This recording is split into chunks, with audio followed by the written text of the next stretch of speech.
Assalamualaikum warahmatullahi wabarakatuh.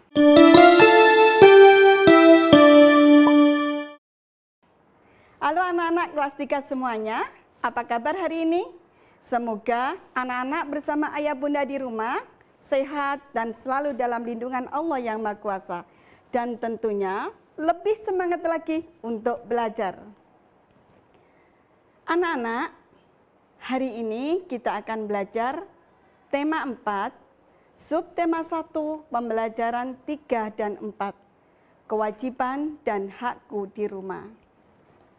Nah anak-anak, sebelum pembelajaran ini kita mulai, kita awali dulu dengan bacaan basmalah. Bismillahirrahmanirrahim. Langsung pada pembelajaran 3. Memiliki tubuh sehat. Anak-anak, memiliki tubuh sehat adalah merupakan hak setiap anak. Nah, sekarang apa yang harus kita lakukan agar kita memiliki tubuh yang sehat? Ayo, siapa di antara kalian yang tahu? Betul sekali, olahraga. Terus apalagi anak-anak? Istirahat yang cukup. Kemudian, makan makanan yang bergizi. Betul sekali anak-anak. Nah, sekarang apa itu tubuh sehat? Ayo, siapa di antara anak-anak yang tahu apa artinya tubuh sehat? Tubuh sehat adalah tubuh yang kuat dan tidak mudah sakit. Jadi, anak-anak, jika tubuh kita sehat, maka kita akan dapat 1, belajar dan bermain. Kemudian yang kedua, dapat berjalan dan bekerja. 3, bisa bergerak aktif dan gesit. Nah anak-anak, sekarang coba kalian buka buku paket kalian halaman 18. Itu ada teks bacaan yang dengan judul memiliki tubuh sehat anak-anak ya. Itu kalian baca, kemudian kalian garis bawahi bagian-bagian yang penting agar anak-anak mudah untuk mempelajarinya. Setelah anak-anak baca, anak-anak cari mana kalimat yang menunjukkan permasalahan. Sudah ketemu anak-anak? Ya, ini adalah kalimat yang menunjukkan permasalahan. Tubuh anak yang sakit menjadi lemah sehingga susah untuk bergerak. Kalau sudah kita ketemukan permasalahannya, sekarang bagaimana cara menyelesaikannya? Nah, anak-anak bisa melanjutkan bacaannya ke halaman 13. Di situ 19 anak-anak ya, bisa melanjutkan bacanya ke halaman 19. Di situ anak-anak akan menemukan cara menyelesaikan permasalahan ini. Nah, ini adalah cara menyelesaikan sesuai dengan teks yang ada di halaman 19. 1. Makan makanan yang bergizi dan makan yang teratur. Makan makanan yang bergizi di sini adalah makanan yang sesuai dengan 4 sehat, 5 sempurna. Dan makanan yang teratur adalah makan yang sesuai dengan waktu makan, yaitu makan pagi, makan siang, dan makan malam. Yang nomor 2 adalah istirahat yang cukup. Kemudian nomor 3, rajin berolahraga. Nomor 4, minum air putih yang banyak. Nah, ini adalah cara penyelesaian sesuai teks bacaan yang ada di halaman 19. Selanjutnya, kita akan menjaga kesehatan. Anak-anak, menjaga kesehatan adalah merupakan kewajiban setiap orang. Salah satu caranya adalah dengan makan teratur. Nah, anak-anak, makan teratur di sini adalah makan yang sesuai dengan waktu makan. Seperti tadi ya, makan pagi, makan siang, dan makan malam. Nah, anak-anak, apakah di antara kalian ada yang suka telat makan? Ya, mudah-mudahan tidak ada anak-anak ya, karena kalau telat makan itu membuat tubuh kita lemah dan akhirnya mudah sakit. Nah, sekarang anak-anak, makan pagi yang sering kita lakukan itu disebut apa anak-anak ya? Atau sering disebut, oh iya sarapan anak ya. Makanan yang kita makan pagi hari itu adalah sering disebut dengan sarapan. Nah, anak-anak apa manfaat sarapan? Tentunya banyak sekali anak-anak ya. Di antaranya adalah memberi energi lebih lama. Nomor 2, menyegarkan otak. Yang ketiga, menjaga konsentrasi. Nah, anak-anak, ternyata sarapan itu sangat baik untuk tubuh kita, terutama untuk anak-anak yang masih dalam masa pertumbuhan. Nah, makanan apa yang biasa kita makan saat sarapan? Nasi, ubi, roti, kentang, dan lain sebagainya. Anak-anak, bagaimana dengan kebiasaan sarapan kalian di rumah? Nah, ini ada tugas untuk kalian. Tulislah makanan yang biasa kalian makan saat sarapan. Ini ada di halaman 21 buku paket. Selanjutnya kita akan menentukan 2 bilangan yang hasilnya sudah diketahui. Contoh, lah ini anak-anak, ini hasilnya sudah kita ketahui. Lah ini di sini nanti kita disuruh untuk mencari kemungkinan-kemungkinan 2 bilangan yang nantinya jika dijumlahkan hasilnya ada 50. Misalnya ini 20 ditambah 30. 20 ditambah 30 hasilnya adalah 50. Nah, sekarang kita mencari kemungkinan dengan contoh yang nomor 2. 25 ditambah 25. Nah, hasilnya adalah 50. Ini ada soal cerita anak-anak ya. Keluarga Dayu sering sarapan kentang. Ayah Dayu memiliki kebun kentang. 5 panen terakhir, Ayah Dayu memanen 1000, 1200, 1300, 1500, dan 2000 buah kentang. Ayah Dayu menyimpan sebagian kentang di rumah dan sebagian lagi dijual ke pasar. Tuliskan beberapa kemungkinan kentang yang dijual dan yang disisihkan untuk di rumah.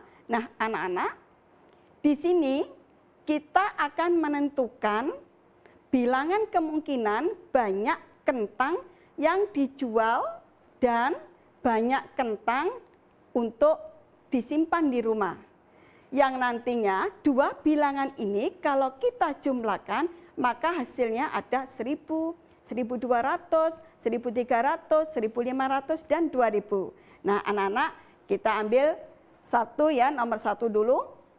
Misalnya 500. Jadi banyak bilangan kemungkinan banyak kentang yang dijual 500. Kemudian kita menentukan bilangan kemungkinan banyak kentang yang disimpan di rumah. Nah, 500. Jadi 500 ditambah 500 sama dengan 1000. Nomor 2, 500 ditambah 700 sama dengan 1200. Jadi anak-anak, nomor 3, nomor 4, nomor 5 juga sama. Kita mencari bilangan kemungkinan kentang yang dijual dan bilangan kemungkinan banyak kentang yang di rumah. Nomor 3 misalnya 600, kemudian yang disimpan di rumah 700, kemudian yang nomor 4 1000, kemudian yang disimpan 500, jadi 1000 ditambah 500 sama dengan 1500. Nomor 5 juga seperti itu anak-anak ya, 1000 ditambah 1000 sama dengan 2000. Jadi di sini kita menentukan bilangan kemungkinan-kemungkinan. Jadi anak-anak bilangannya bebas asalkan nanti jika dijumlah hasilnya sama dengan yang sudah ditentukan tadi. Lah anak-anak sekarang buatlah cerita seperti contoh, kemudian kalian menentukan jumlahnya dulu, baru kalian membuat 2 bilangan kemungkinan-kemungkinan. Tuh anak-anak ya. Selanjutnya anak-anak kita harus bersyukur memiliki ayah dan ibu. Karena ayah dan ibu adalah merupakan seorang yang sangat berjasa dalam diri kita. Mereka sudah bersusah payah membesarkan, mendidik, dan merawat kita. Nah, bersyukurnya dalam bentuk apa anak-anak ya? Ya, berterima kasih pada keduanya. Nah, berterima kasih pada kedua orang tua kita ini bentuknya ada bermacam-macam anak-anak ya. Di antaranya adalah dengan mendoakan mereka, menghormati mereka, menyayangi dan mengasihi mereka, dan masih banyak lagi anak-anak. Di antaranya lagi adalah bisa dalam bentuk menyampaikannya lewat lagu. Nah, anak-anak, lagu yang biasa dinyanyikan sebagai rasa syukur kepada kedua orang tua adalah jika ibuku tua nanti, atau kasih ibu, atau bunda piaraan. Nah, ini nanti bisa anak-anak nyanyikan di depan orang tua kalian sebagai rasa terima kasih kalian kepada mereka berdua. Nah, anak-anak, sekarang kita lanjutkan pada pembelajaran 4, yaitu belajar menyelesaikan masalah. Contoh permasalahan. Ibu berpesan, setelah pulang sekolah, Lani segera mengganti seragam sekolahnya. Lani merasa itu tidak penting. Nah, saran apa yang tepat untuk permasalahan Lani? Nah, ini anak-anak ya. Lani sebaiknya mengikuti pesan ibunya. Atau pesan kedua, Lani seharusnya segera ganti seragamnya agar tidak kotor. Nah, ini anak-anak saran yang kita berikan kepada Lani. Nah, di sini ada kata yang berwarna merah. Anak-anak tahu ini adalah kata saran. Nah, pada pembelajaran 1 dan 2, anak-anak sudah belajar tentang kata saran. Nah, anak-anak silakan kalian buka halaman 26. Di situ ada beberapa permasalahan seperti ini anak-anak ya. Ini nanti kalian jodohkan dengan kalimat saran yang ada di sampingnya dengan memberi angka pada kurung ini ya, di dalam kurung. Kita baca permasalahan 1. Ibuku selalu menyediakan makanan yang sehat dan bersih. Aku lebih suka jajan. Apa sebaiknya yang aku lakukan? Nah, anak-anak, kira-kira kalimat saran yang mana yang cocok dengan kalimat permasalahan nomor 1? Betul sekali, nomor 2, yaitu aku harus berhati-hati memilih jajanan. Makanan yang dijual di jalan sering dihinggapi lalat. Nah, sekarang permasalahan yang nomor 2. Setiap hari ibuku menyiapkan sarapan pagi. Aku sering terburu-buru dan tidak sempat sarapan. Apa yang sebaiknya aku lakukan? Nah, anak-anak, kira-kira saran yang tepat untuk nomor 2 adalah nomor 3, yaitu di pagi hari aku harus sarapan agar aku bisa belajar dengan semangat. Sekarang permasalahan yang nomor 3. Ayahku selalu berpesan agar aku menghabiskan makananku. Aku sering makan bersisa. Apa sebaiknya yang aku lakukan? Nah, saran yang tepat nomor 3 ini adalah nomor 1. Aku tahu bahwa banyak anak seusiaku yang sulit mendapat makanan. Nah, ini anak-anak permasalahan dan kalimat penyelesaiannya. Kewajiban dan hak terhadap makanan. Nah, anak-anak coba kalian perhatikan keluarga Udin yang sedang makan malam bersama-sama. Kelihatan bahagia banget anak-anak ya. Nah, apa anak-anak juga seperti ini ya? Wah, tentunya sering sekali anak-anak ya. Nah, ini ketika selesai makan malam, Udin merenung sendiri, anak-anak berpikir tentang kewajiban dan haknya terhadap makanan. Kenapa ya ada hak dan kewajiban terhadap makanan juga ya. Nah ini anak-anak ya, kita harus tahu makanan adalah merupakan zat terpenting dalam tubuh kita. Makanan merupakan sumber energi atau memberikan energi pada tubuh kita. Dengan makanan kita dapat beraktivitas, dapat bekerja, dapat belajar, itu karena makanan. Jadi anak-anak ya, makanan itu sangat berpengaruh terhadap kesehatan tubuh. Sekarang kita lihat kewajiban apa saja ya terhadap makanan. 1. Bersyukur atas semua makanan yang ada. Jadi anak-anak kita harus mensyukuri makanan apa yang ada yang kita punya. Kita tidak boleh menyia-nyiakan makanan, menghina makanan, apalagi sampai membuang-buang makanan anak-anak ya. Kita syukuri makanan apa yang kita punya, yaitu yang kita makan. Nomor 2, makan makanan yang sudah disediakan. Jadi anak-anak, apapun yang disediakan oleh mama kita, ya itu yang kita makan. Kita tidak boleh memilah-milah, oh ini aku makanan nggak suka, oh ini aku nggak mau. Ya, itu mulai sekarang harus dihilangkan anak-anak ya. Kita harus belajar memakan apa adanya, memakan apa yang disediakan oleh mama kita.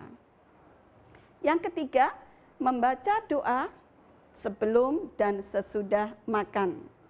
Anak-anak, kalau kita membaca doa sebelum dan sesudah makan, maka makanan kita akan berkah dan membuat tubuh kita semakin sehat. Yang keempat adalah mengambil makanan secukupnya. Jadi anak-anak, ketika kita mengambil makanan, kita tidak boleh mengambil yang berlebih-lebihan sampai sepiring itu anak-anak ya. Ya lebih baik daripada nanti kita ngambil banyak kemudian bersisa. Yaitu namanya menyia-nyiakan makanan anak-anak ya. Lebih baik kita mengambil secukupnya, jika kurang kita bisa ambil lagi. Yang kelima adalah menghabiskan makanan yang sudah kita ambil. Jadi anak-anak kalau kita mengambil makanan, apa yang kita ambil tadi harus kita habiskan. Kita tidak boleh menyisakan. Kenapa? Karena barokah Allah ada di situ anak-anak. Dan banyak sekali orang-orang yang ada di luar sana, banyak yang tidak bisa makan. Sedangkan kita di sini membuang-buang makanan, itu namanya anak-anak ya. Nah sekarang kita akan belajar tentang hak kita terhadap makanan. Apa saja anak-anak ya? Nah, mendapatkan makanan yang sehat dan bersih. Kemudian memilih makanan yang sehat. Hak kita lagi adalah mendapat sarapan pagi sebelum ke sekolah. Terus mendapat air minum yang bersih dan sehat. Dan mendapat makanan siap yang sehat dan bersih. Lah itu ala anak-anak kewajiban dan hak kita terhadap makanan. Anak-anak, tubuh kita setelah bekerja seharian, setelah beraktivitas seharian, tubuh kita butuh istirahat. Lah, bentuk istirahat itu bermacam-macam.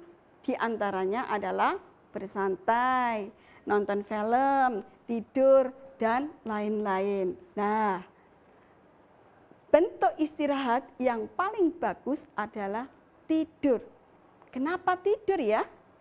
Nah, karena setelah kita bangun tidur, tubuh kita menjadi segar kembali, pikiran kita menjadi tenang, sehingga kita bisa bekerja dengan semangat, bisa belajar dengan semangat lagi. Manfaat istirahat di antaranya adalah 1, menghilangkan rasa lelah. 2, menyehatkan badan. 3, tubuh kita segar dan bersemangat. Yang keempat adalah pikiran tenang. 5, tidak mudah mengantuk atau tidak mudah lelah. Nah, anak-anak, kiranya pembelajaran hari ini sampai di sini semoga bermanfaat, dan pesan Ustazah, jangan lupa sholat 5 waktu, jaga kesehatan, dan hormati orang tua. Assalamualaikum warahmatullahi wabarakatuh.